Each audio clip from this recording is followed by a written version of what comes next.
Percutaneous transhepatic cholangiography. Percutaneous transhepatic cholangiography involves the injection of dye directly into the biliary tract. Because of the relatively large concentration of dye that is introduced into the biliary system, all components of the system, including the hepatic ducts within the liver, the entire length of common bile duct, the cystic duct, and the gallbladder are outlined clearly. This procedure can be carried out even in the presence of liver dysfunction and jaundice.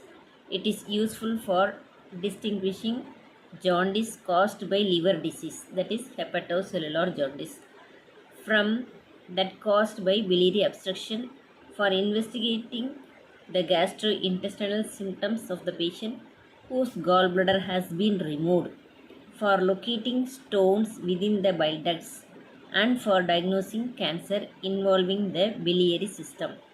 This sterile procedure is performed under moderate sedation on a patient who has been fasting. The patient receives local anesthesia and intravenous sedation.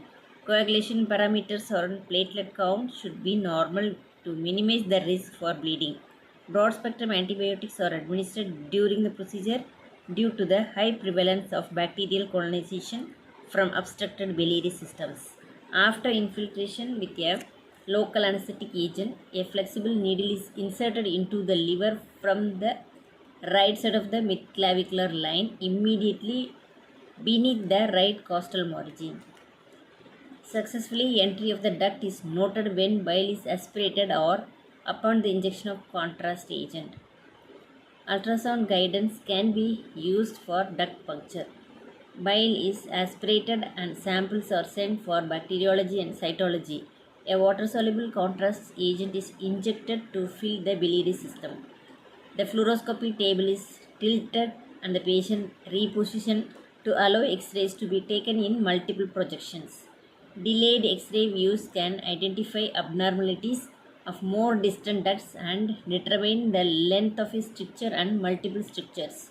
Before the needle is removed, as much dye and the bile as possible is aspirated to forestall subsequent leakage into the needle tract and eventually into the peritoneal cavity, thus minimizing the risk of bile peritonitis. Thank you.